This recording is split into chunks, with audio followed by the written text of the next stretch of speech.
Hello viewers, అందరికీ నమస్తే. Welcome to my channel. This is Rohit. ఈరోజు టాపిక్ వచ్చేసి జగన్తో స్నేహం చేస్తే ప్రాణమైనా ఇస్తాడు అని అందరికి కొన్ని శాంపిల్గా చూపిస్తానండి. మంచి చెప్పడం కోసం మాత్రమే నా ప్రయత్నం. నన్ను ఆశీర్వదిస్తారని నేను కోరుకుంటున్నాను. జగన్తో స్నేహం చేస్తే ఎలా ఉంటుందో ఒకసారి మహేష్ బాబు గారు మాటలో వినండి.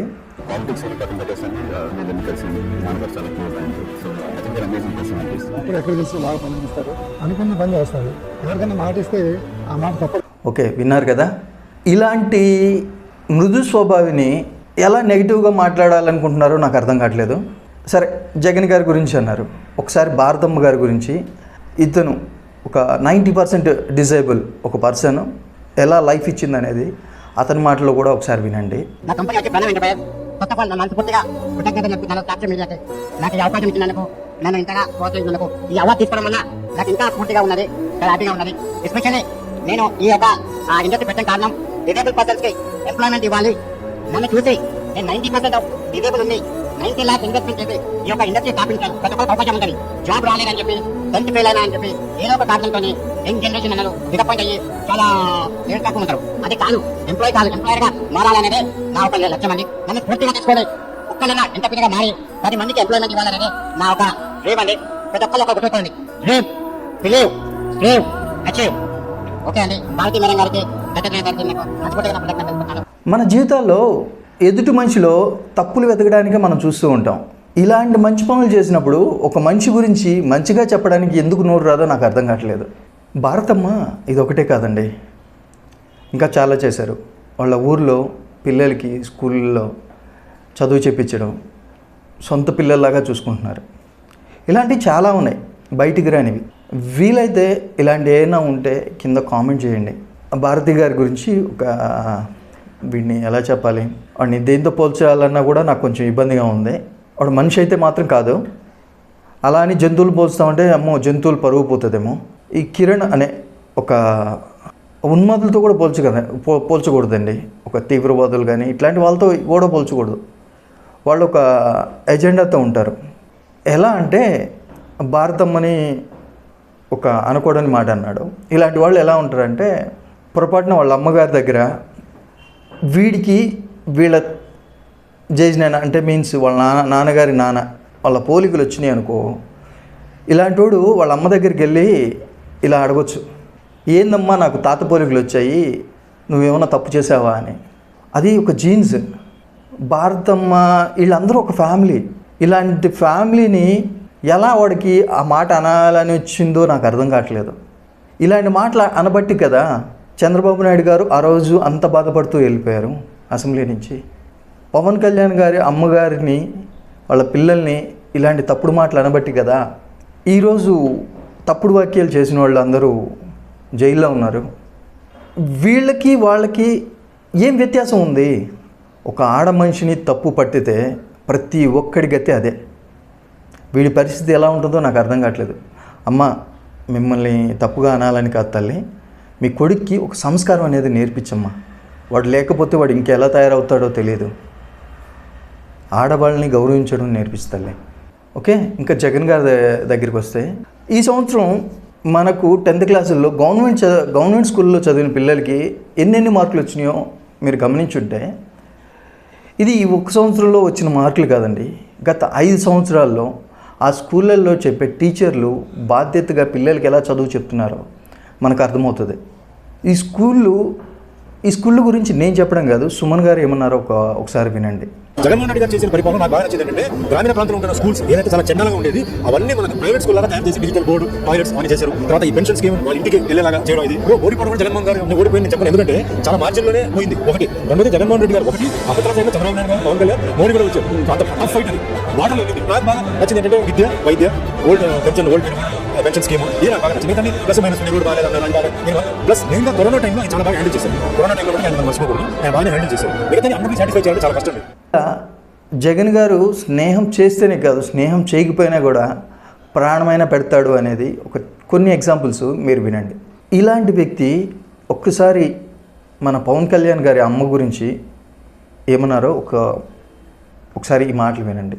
పగోని కూడా ప్రేమగా దగ్గర తీసుకోవడం అసలైన మగతనం. మాజీ సీఎం జగన్ స్పందించారు. పవన్ కుమార్ కి అగ్ని ప్రమాదం జరిగిందని తెలిసి షాక్ గురైనట్టు జగన్ ట్వీట్ చేశారు. పవన్ కొడుకు త్వరగా కోలుకోవాలంటూ దేవుడిని ప్రార్థిస్తున్నారంటూ జగన్ స్పందించారు. బాగా జరిగేటప్పుడు ఒకరోజు డైరీ గురించి రాత్రి డిస్కస్ చేసేటప్పుడు సమస్యలన్నీ అయిపోయిన తర్వాత జగన్ గారు ఇంకేమైనా ఉన్నాయా అంటే ఇంకేం లేదు సార్, సోషల్ మీడియాలో చాలా వస్తున్నాయి, పవన్ కళ్యాణ్ గారు ట్వీట్లు చూసావా అని అప్పుడు గుర్తొచ్చింది. అవును సార్, కొన్ని పచ్చనయ్యా పవన్ కళ్యాణ్ గారి తల్లిని చాలా అవమానించారు, దూషించారు, తులంగారు, ఆయన చాలా హట్ అయింది. దీని వెనకాల లోకేష్ చంద్రబాబు ఉన్నాడని కూడా ఆయన ట్వీట్లు చేశారు. నా తల్లిని ఇంత అవమానించారని చెప్పి ఆయన చాలా మంది దగ్గర బాధపడ్డారు సార్, అవన్నీ వచ్చాయని చెప్పారు. అంటే అది మరి ఎందుకు పెట్టలేదు ధైర్యం చూడండి. అంటే మాకు ఆశ్చర్యపోయాను, ఏం సార్ తల్లి అనేది ఎవరికైనా తల్లి గురువు, తల్లి దేవునితో సహా, అటువంటి తల్లిని తులనాడడం అనేది మహాపం. అమ్మ ఎవరికైనా అదే మన సిద్ధాంతం. ఆ తల్లికి నా ఉన్నాను, ఇదే పెట్టున్నాను.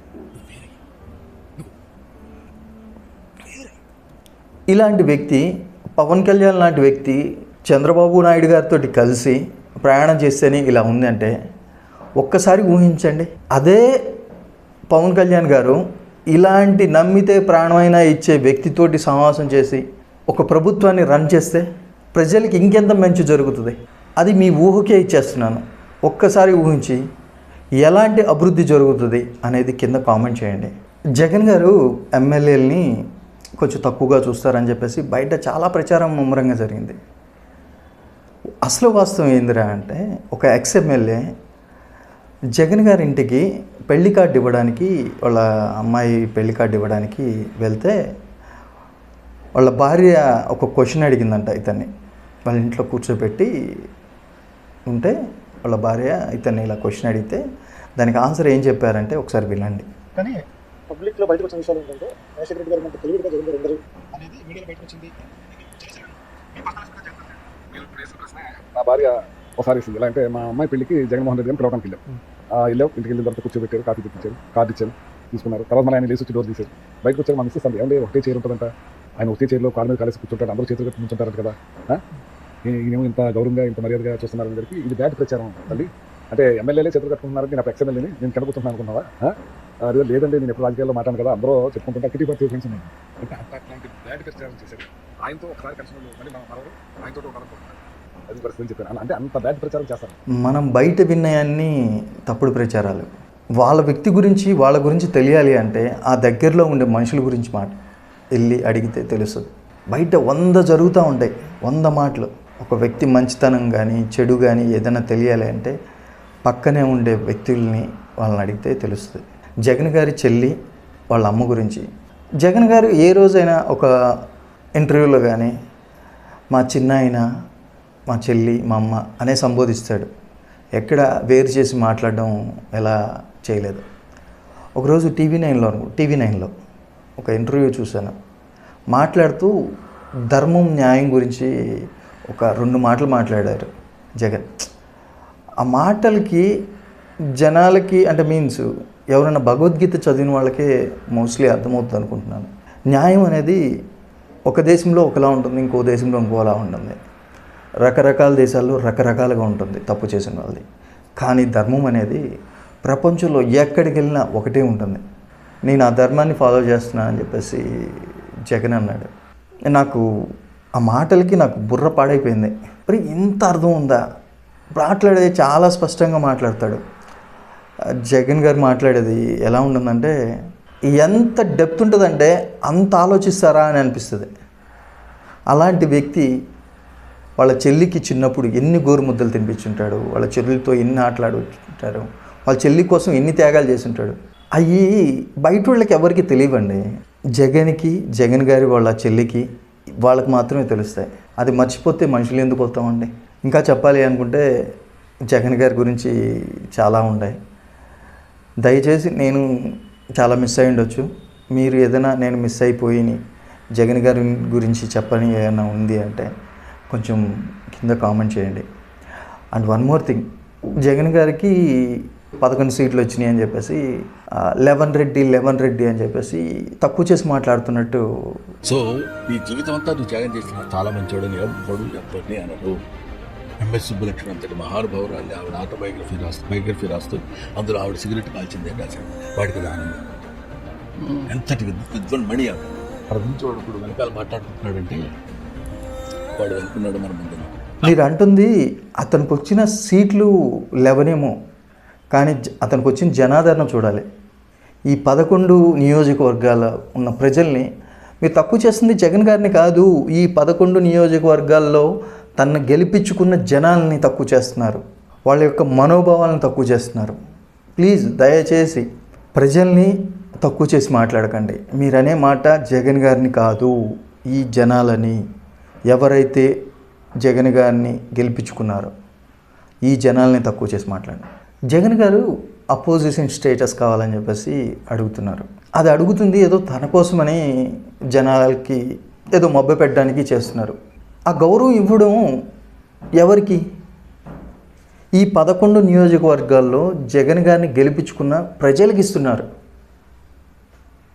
ఆ ప్రజలకి ఇస్తే ఆ ప్రజలకి ఏం కావాలి, ఏం చెయ్యాలి అనేది జగన్ గారి ఒక ప్రిపరేషన్ అనేది ఒకటి ఉంటుంది.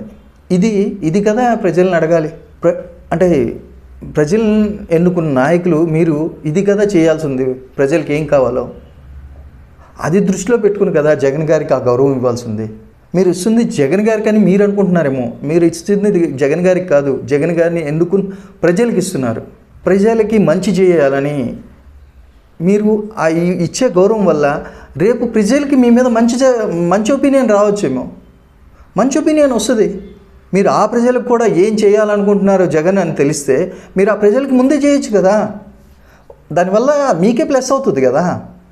అరే మేము జగన్ గారికి ఓటేసాము, మేము అనుకున్న ఏవైతే చేయాలనుకుంటున్నారో అవన్నీ ఈ గవర్నమెంట్ కూడా చేస్తుంది, మాకు ఇంకేంటి, జగన్ గారికి ఓటేస్తే ఏంది, టీడీపీకి ఓటేస్తే ఏంది, జనసేనకు ఓటేస్తే ఏంటి, మనకు కావాల్సింది మంచి నాయకుడు కదా. అలాంటి నాయకుడు ఏ పార్టీలో ఉంటే ఏంటి అని ఇది కదా ప్రజలు అనుకుంటారు. ఇది కదా మీరు గుర్తించాల్సిందే. ఒక మనిషిని గౌరవిస్తే పోయేదేముందండి మనకు. ఎనీవే, ఏది ఎలా అయినా సరే అందరూ మంచిగా ఉండాలి. Thank you very much. నా వీడియో నచ్చింది అనుకుంటున్నాను.